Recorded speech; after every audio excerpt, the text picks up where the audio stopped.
وزیر اعظم عمران خان نے کسان پورٹل کا اجرا کر دیا۔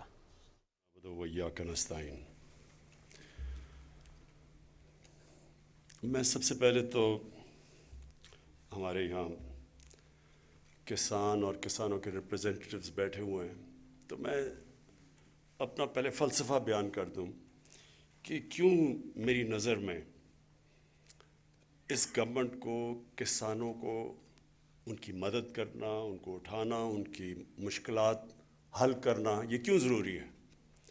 سب سے پہلے تو جو اس ملک کے جو محنت کش طبقہ ہے اس میں مزدور ہیں اور اس میں کسان ہیں، جو سارا وقت محنت کرتے ہیں، سارا سال دعا کرتے ہیں اللہ سے کہ موسم ٹھیک ہو، گرمی میں اور ہر قسم کے موسم میں۔ تو یہ جو محنت کش طبقے کی مدد کرنا ہے یہ اللہ کو خوش کرنا ہے، کیونکہ اس کی خاص طور پہ وہ آواز سنتا ہے محنت کش کی، اور وہ جو کمزور طبقہ ہوتا ہے ان کی آواز اوپر والا زیادہ سنتا ہے۔ تو یہ تو سب سے پہلے تو ہمارا ایک فرض بنتا ہے بحیثیت انسان۔ دوسری بات، اکثریت ہمارے کسانوں کی 90% سے اوپر چھوٹا کسان ہے، اور چھوٹا کسان جس طرح کی اس کو مشکلات کا سامنا کرنا پڑتا ہے اس کی آواز ہی نہیں پہنچتی۔ جدھر پاور بیٹھی ہوئی ہے، جدھر شہر ہیں، وہ دور ہے، ادھر سے اس کی آواز ہی نہیں پہنچتی وہاں تک۔ محنت بھی وہ کرتا ہے، مشکلوں کا بھی وہ سامنا کرنا پڑتا ہے، طاقتور کے سامنے بھی اس کی آواز نہیں ہے۔ سارا ایک تھانے دار اگر ایک علاقے میں اگر کوئی ظالم تھانے دار آ جائے تو سب سے زیادہ بیچارہ کسان پستا ہے اس سے، کوئی کچھ بھی نہیں کر سکتا۔ شہروں میں تو پھر بھی لوگوں کی آواز ہوتی ہے، لوگ جمع ہو جاتے ہیں، کوئی مظاہرہ کر دیتے ہیں، کوئی تھانے کے باہر جا کے مظاہرہ کر سکتے ہیں، لیکن وہ دیہات کے اندر وہ کون سنتا ہے اس کی آواز؟ تو وہ پھر چپ کر کے ہر قسم کا ظلم سہتا رہتا ہے۔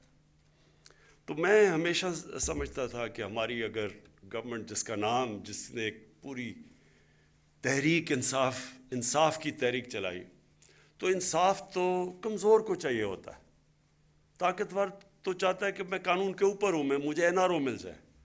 چھوٹا آدمی ہے، انصاف کی تو وہ تلاش کرتا ہے۔ تو ہماری شروع سے یہ تھی کہ ہم نے اب کس طرح اپنے چھوٹے کسان کو کیسے اٹھانا ہے اور اس کی ہم کیسے مدد کر سکتے ہیں۔ اور اس کا دوسرا فائدہ یہ ہے کہ وہ ملک کا فائدہ ہے۔ جب چھوٹا کسان اس کا خوشحال ہوتا ہے، وہ تو باہر پیسے نہیں لے کے جائے گا، وہ تو کوئی لنڈن میں فلیٹ نہیں لے گا، وہ اپنی زمین پہ پیسہ لگائے گا۔ تو جتنا آپ اپنے کسان کو خوشحال کرتے جاتے ہیں، ملک کی خوشحالی بڑھتی جاتی ہے۔ اور جو چھوٹا کسان ہے زیادہ ضرورت اس کی مدد کرنے کی اس لیے ہے کہ ساری ریسرچ یہ بتاتی ہے کہ وہ جب چیز مارکیٹ میں لینے جاتا ہے اپنی ان پٹ، وہ زیادہ مہنگی ملتی ہے اس کو بنسبت بڑے کسان کی، اور وہ جب بیچنے جاتا ہے تو وہ زیادہ سستی بیچتا ہے بنسبت بڑے کسان کی، جو کہ سٹور بھی کر سکتا ہے، جس کے پاس بارگیننگ پاور بھی ہے، جس کے پاس پیسہ بھی ہے، جس کے پاس کریڈٹ بھی ہے۔ وہ جو کریڈٹ بھی لینے جاتا ہے، جب وہ جو قرضہ لینے جاتا ہے چھوٹا کسان، اس کو جس طرح بھی بتایا کہ اس کو بہت سود دینا پڑتا ہے اس کے اوپر، تو وہ ہر طرح وہ مار کھاتا ہے۔ محنت بھی وہ کرتا ہے، سب سے زیادہ مشکلات کا بھی اس کو سامنا کرنا پڑتا ہے۔ تو اس لیے میری کوشش تھی کہ ہم اس کی مسلسل مدد کرتے جائیں۔ شروع میں ہمارے لیے کافی چیزوں کا اور سامنا کرنا پڑا، لیکن ہم نے اپنے پلانز بنائے ہوئے تھے کہ ہم کس طرح اپنے چھوٹے کسان کو اٹھائیں۔ تو سب سے پہلی چیز تو ہم نے یہ کی کہ جو ظلم ہوتا تھا، یہ جو بھی جمشید نے بتایا کہ وہ سارا کسان محنت کر کے اپنا گنا لے کے جاتا ہے شوگر مل کے پاس، تو وہ دونوں طرف سے مار کھاتا تھا۔ پہلے تو وہ انتظار کرتے تھے، وہ کھڑا رکھتے تھے ان کو باہر لائن، کیونکہ میں کافی میرا ٹریول کرتا تھا جب سردیوں میں، تو شوگر ملز کے بعد وہ ٹرک کھڑے ہوئے ہوتے تھے لائنیں لگا کے اپنی وہ گنا لے کے، اور پھر ان کو پھر وہ کٹوتی جو ہوتی تھی ان کی وہ کم قیمت ملتی تھی، وہ تو دونوں طرف وہ مار کھاتا تھا بیچارہ۔ تو تب سے میں نے سوچا کہ جب ہماری باری ہے ہم نے سب سے پہلے قیمت پوری دلوانی ہے اپنے کسان کو، اور اس کا کیا فائدہ ہوا کہ جب کسان کے پاس پیسہ آیا اس نے لگایا تو ان کی پیداوار بڑھنی شروع ہو گئی. اور یہ جو آپ دیکھ رہے ہیں یہ تو صرف تھوڑا سا انصاف ملا اس کو کہ اس کی محنت کی قیمت ملی تو اس کی پیداوار بڑھنی شروع ہو گئی. لیکن ہم نے ابھی آگے بہت اس کی مدد کرنی ہے. سب سے بڑی بات یہ ہے جب تک آپ ریسرچ نہیں کرتے, سیڈ ڈیولپمنٹ میں حصہ نہیں لیتے, آپ کی پیداوار کیسے بڑھ سکتی ہے؟ مجھے اچھی طرح یاد ہے ہمارے جو فیصل آباد کی ایگریکلچر یونیورسٹی تھی, اس کی بڑی دھوم دھام تھی, اس کی بڑی کوالٹی تھی. آہستہ آہستہ ریسرچ کے اوپر ہم نے کم پیسہ خرچ کرنا شروع کیا, ریسرچ ختم ہی ہو گئی. تو وہ آپ کے سامنے ہے کہ آپ پیداوار دیکھ لیں, دنیا میں جو ملک ریسرچ کے اوپر پیسہ خرچ کرتے ہیں ان کی پیداوار کیا اور ہماری پیداوار کیا ہے. ہر چیز میں سب سے بڑا تو ہمیں ڈیری میں جو مجھے تکلیف ہوتی ہے کہ ہماری اتنی زیادہ گائیں ہیں, بھینسیں ہیں, لیکن ہماری دودھ ہمیں سوکھا دودھ امپورٹ کرنا پڑتا ہے. اور ہم نے کبھی کوشش نہیں کی. یہ تو بڑا آسان ہے کہ ہمارے اتنے یہ جو ہماری گائے بھینسیں ہیں ان کی دودھ کی ییلڈ بڑھ جائے, ان کی پروڈکشن بڑھ جائے. ساتھ والے چائنا, اس کی دیکھ لیں, چائنا کی 3 گنا 4 گنا, یورپ کے اندر 6 گنا زیادہ دودھ کی پیداوار ہے جو ہماری گائے کی ہے. تو کبھی کوشش نہیں کی, ریسرچ نہیں کی, محنت نہیں کی. اور پھر جو پانی کا مسئلہ, اب دیکھیں ہمارے پاس جو پانی کی سٹوریج تھی, ہم سب کو پتہ ہے کہ جب ہمارا سارا پانی کب آتا ہے؟ برسات میں آتا ہے, اور جب ہمارے گلیشیئر پگھلتے ہیں گرمیوں میں, وہ سارا پانی تو دریا میں تب آتا ہے. تو وہ عقل یہ تھی کہ ہم اپنا پانی کو سٹور کریں تاکہ ہم پانی کو بچا سکیں, تاکہ کسانوں کو ہم زیادہ پانی دے سکیں. اور زیادہ ہماری اتنی زیادہ زمین ہے جو کہ جس کے اوپر ابھی کاشت نہیں کی ابھی, اور ایسی زمین ہے کہ ابھی میرے پاس لوگ آئے, انہوں نے مجھے بتایا کہ انہوں نے بلوچستان کے علاقوں میں جو کپاس اگائی ہے اس کی جو کوالٹی ہے وہ تقریباً آؤٹ سٹینڈنگ ہے, کیونکہ زمین پہلی دفعہ کاشت ہو رہی ہے. تو ہمارے پاس بڑی زمین بھی پڑی ہوئی ہے, لیکن کیونکہ پانی نہیں تھا اور کبھی سوچا نہیں پانی کی سٹوریج کا, 50 سال کے بعد بڑی ڈیمز بن رہی ہیں پاکستان میں. یہ جو ہم 10 ڈیمز بنا رہے ہیں یہ بہت پہلے بن جانی چاہیے تھی, اور ہمارے کسانوں کے پاس زیادہ پانی اویلیبل ہونا چاہیے تھا. سٹوریج ہمارے پاس ضرورت ہے پاکستان میں سٹوریج کی, تو وہ ڈیمز بنا رہے ہیں آپ, اور انشاءاللہ آپ دیکھتے رہیں گے کہ پانی کی سٹوریج, پانی کا اضافہ ہوگا ہمارے کسانوں کو دینے کے لیے. اس کا اور بھی مطلب ہے, ہم جب فلڈز کی تباہی آتی ہے وہ بھی روک سکتے ہیں. وہ جو پانی تباہ کرتا ہے, اور یہ بھی ابھی جمشید نے اچھی بات کی کہ جو سلیمان پہاڑوں سے جو آتے ہیں, تیز ریلا آتا ہے پانی کا, وہ بڑی تباہی کرتا ہے. اسی پانی کو ہم روک لیں, وہاں اتنی زمین پڑی ہوئی ہے جس کو ہم کاشت کر سکتے ہیں. تو پہلی دفعہ ان کے اوپر بھی اب وہ بڑی ڈیم بن رہی ہے, یہی سلیمان رینج سے جو پانی کو روکنے کے لیے ڈی جی خان میں. تو آہستہ آہستہ اس پانی کے اوپر بھی ہمارا پلان ہے ڈیم بنانے کا.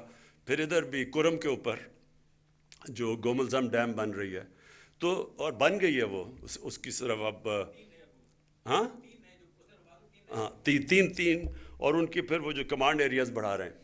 سو پانی سب سے پہلی چیز کسان کی مدد کرنا, اس کی ہر طرح مدد کرنا, اس کو کریڈٹ دینا. یہ جو اور انشاءاللہ یہ کسان کارڈ یہ لے کے ہی ہم اس لیے آئے ہیں چھوٹے کسان کے لیے کہ اس کو ہر طرح ہم اس کو ڈائریکٹ سبسڈی جائے.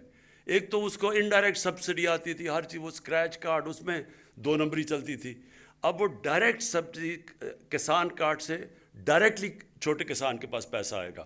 کھادوں کے لیے اگر ہم نے سبسڈائز کرنا ہے اس کو, اگر ہم نے کیڑے مارنے والی دوائیوں کو سبسڈائز کرنا ہے, یا کوئی آفت آ گئی اس کو اس کی مدد کرنی ہے, تب ڈائریکٹ کارڈ کے اوپر پیسہ آئے گا.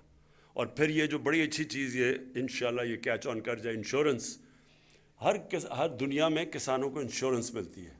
اس سے جو دوسرا فائدہ یہ ہے کہ پھر بینکس پیسے دے دیتے ہیں. جب بینکوں کو پتہ چلے گا کہ کسان کی اتنی اس کی انشور ہو جائے گی اس کی فصل, تو ان کو پتہ ہوگا کہ اگر نہیں ہوگی تو چلے انشورنس کمپنی پیسے دے گی, تو اس کے پاس پیسے کریڈٹ دے گی جو بینکس اب نہیں دیتے, خاص طور پہ چھوٹے کسانوں کو. تو یہ انشورنس, اور یہ ہم صحت کارڈ میں جو لے کے آئے پہلی دفعہ پاکستان کی تاریخ میں ہیلتھ انشورنس, کہ ہر خاندان کے پاس 10 لاکھ روپے ہے, ہر پنجاب میں اور پختونخوا میں اور انشاءاللہ گلگت بلتستان میں اور آزاد کشمیر میں جدھر ہماری گورنمنٹس ہیں وہاں ہر خاندان کے پاس ایک کارڈ آئے گا، ہیلتھ کارڈ.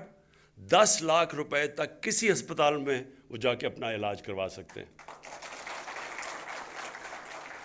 اور یہ بھی میں سمجھتا ہوں کہ چھوٹے کسان کے لیے بہت بڑی چیز ہے. میں نے بڑی بڑی کہانیاں سنی ہیں. ایک چھوٹا کسان ہوتا ہے، ایک گھر میں بیماری آتی ہے، وہ سارا خاندانی مقروض ہو جاتا ہے. ایک بیماری ایک خاندان کو مقروض کر دیتی ہے. تو یہ انشاءاللہ یہ بھی ہمارے جو چھوٹا کسان ہے اس کو مدد کرے گی. اس کے بعد ہماری جو کوشش ہے کہ ہم اب اپنی پیداوار بڑھائیں، ایریاز بڑھائیں. دیکھیں یہ جو بھی بتایا کہ ہمارا امپورٹ کا بل 53% زیادہ بڑھا ایک سال میں. یعنی جو ہم امپورٹ کرتے تھے ایک سال کے اندر 53% اس کے بڑھ گیا. تو یہ جو روپے پہ پریشر پڑا ہوا ہے اور یہ عارضی ہے، انشاءاللہ یہ ہمارے پاس یہ تھوڑا سا جو ویو آئے جائے گا تو پھر کنٹرول ہو جائے گا. لیکن سارا پریشر پڑا ہے اس لیے کہ گندم ہم نے 40 لاکھ ٹن امپورٹ کی، ہم نے چینی امپورٹ کی، دالیں امپورٹ کی، اور وہ جو تقریباً دگنا ہو گیا جو کہ پام آئل ہے، جو کہ گھی پاکستان میں جو باہر سے امپورٹ کرتے ہیں. تو جتنی چیزیں، اور یہ پھر ڈی اے پی یہ امپورٹ کرتے ہیں، اس کی بھی تقریباً دگنے سے بھی زیادہ اس کی قیمت ہو گئی. تو یہ اتنی جو باہر سے مہنگائی امپورٹ کرتے ہیں پاکستان میں، اس کے لیے اب ہم پوری کوشش کریں کہ ساری چیزیں یہاں بنائیں. سویا بین کے اوپر ہم نے پورا ایکسپیریمنٹ شروع کر دیا کہ وہ بن سکتی ہے. اولیو آئل کی اولیو آئل نہیں، جو زیتون کی جو کلٹیویشن ہوئی ہے، یہ بھی ایک پاکستان میں انقلاب آ رہا ہے. کہ پختونخوا میں خاص طور پہ تو اتنا زیادہ زیتون کا درخت لگے ہیں کہ انشاءاللہ پاکستان ایکسپورٹ کرے گا آگے جا کے. تو اب ہم نے پوری کوشش یہ کرنی ہے کہ جو باہر سے ہم منگواتے ہیں وہ ہمارے میں اللہ نے سب کچھ دیا اس ملک میں. صرف ہم نے اپنا ذہن لگانا ہے، ریسرچ کرنی ہے، نئی ٹیکنیکس ڈیولپ کرنی ہے، کسان کی مدد کرنی ہے، کسان کو نئی ٹیکنیکس دلوانی ہے. اور اس کے لیے بھی ہمارا پورا پروگرام ہے، ایک جا کے کسانوں کی ٹریننگ کریں، ان کو نئی نئی چیزیں بتائیں. چائنا سے ہم نے جو سی پیک کے اندر ہم نے اب زراعت کو شامل کر دیا. تو چائنا سے جو اب ہم پوری ان کی مدد دے رہے ہیں، کیونکہ انہوں نے بڑا ریسرچ کیا، ان کی پیداوار ہمارے سے بہت زیادہ ہے. انہوں نے بلکہ یہ بھی اب ریگستان کے اندر انہوں نے فصلیں اگائی ہیں اور ٹیکنیک سے. اور جو ابھی جمشید نے بتایا کہ یہ جو کھارا پانی ہے، یہ جدھر کئی علاقوں میں جدھر پانی ہمارا نمکین ہے، یا وہ جو جدھر وہ کیا کہتے ہیں اس کو، سیم ہے جدھر، تو وہ ان علاقوں کے اندر بھی فصل اگ سکتی ہے، کئی سرٹن ٹائپ فصلیں اگ سکتی ہیں، اور وہاں شرمپ فارمنگ ہو سکتی ہے. تو یہ ہم ساری اب اپنا ذہن استعمال کرنا ہے جو ابھی تک ہم نے کیا ہی نہیں ہے. ہم نے ایسے ہی چلتے گئے ہیں، جو موہنجو دارو کے دنوں سے جو آ رہی ہے اسی طرح کی پریکٹسز چلتی آ رہی ہے پاکستان میں. اب ہم نے ماڈرن ٹیکنیکس لے کے آنی ہے، صحیح استعمال کرنا ہے پانی کے ریزروائرز بڑھانا ہے، ریسرچ، اور انشاءاللہ اپنے لوگوں کو بھی بتانا ہے کہ کس طرح کی کیش کراپس اگ سکتی ہیں. مثلا زیتون میں شروع ہو گئے، زیتون کا تو میں نے آپ کو بتا دیا. پھر ایک جو سبزیوں میں جو سب سے مہنگی اور جو نیوٹریشس سبزی ہے اس کو کہتے ہیں ایووکاڈو. وہ ایک ایووکاڈو کو 600-700 روپے کا بکتا ہے یہاں. تو وہ سوچ لیں کہ وہ 4-5 سال میں وہ پورے وہ دینا شروع کر دیتا ہے پھل، وہ جو اس کا پودا ہے. تو یہ تو سارا علاقہ ہمارے بہت زیادہ علاقے ایووکاڈو کے لیے، ہم نے کبھی سوچا بھی نہیں اس کا. تو اور تو میرا مطلب یہ نئی چیزیں لے کے آنی ہے. جس طرح ہماری آبادی بڑھ رہی ہے، اور ہماری آبادی اب یہ سوچ لینا کہ 4 کروڑ تھی 1947 میں، اور آج پہنچ گئی ہے 22 کروڑ پہ. تو جس طرح ہماری آبادی بڑھ رہی ہے اسی طرح ہمیں اپنا ذہن استعمال کر کے اپنی پیداوار بھی بڑھانی ہے. اور اس کے لیے کسانوں کی سب سے زیادہ ہم نے مدد کرنی ہے. یہ جو پورٹل آج میں لانچ کر رہا ہوں، جو کیا لانچ آج، اس کا صرف مقصد اب یہ ہے کہ جس کی آواز نہیں ہے، جو چھوٹا کسان ہے جس کی آواز نہیں ہے، اس کو آواز ملے، اس کو مسلسل کیا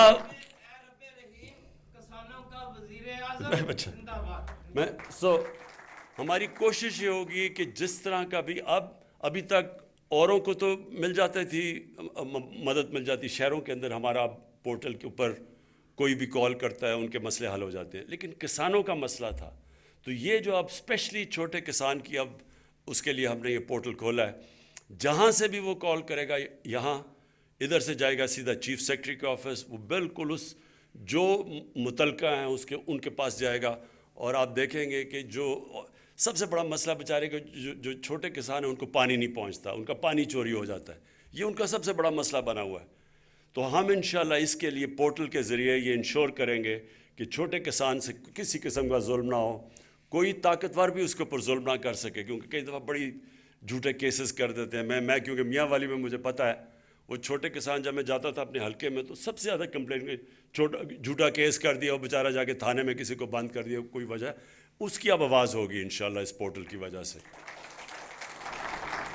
میں آخر میں آپ سب کو، اپنے کسانوں کو یہ پھر سے تاکید کرتا ہوں کہ آپ نے یہ سمجھنا ہے کہ گورنمنٹ آپ کی ہے، ہم آپ کے ساتھ کھڑے ہیں، آپ کو محنت کی پوری قیمت دلوائیں گے، جو آپ کا محنت کا پھل ہے وہ پورا آپ کو ملے گا، ہر طرح آپ کی مدد کرتے رہیں گے، کیونکہ یہ میں اس لیے نہیں کر رہا کہ آپ کو خوش کرنے کے لیے، کیونکہ یہ میرا ایمان ہے کہ جب ہم اپنے کسانوں کی مدد کریں گے ہم پاکستان کی مدد کریں گے۔ شکریہ۔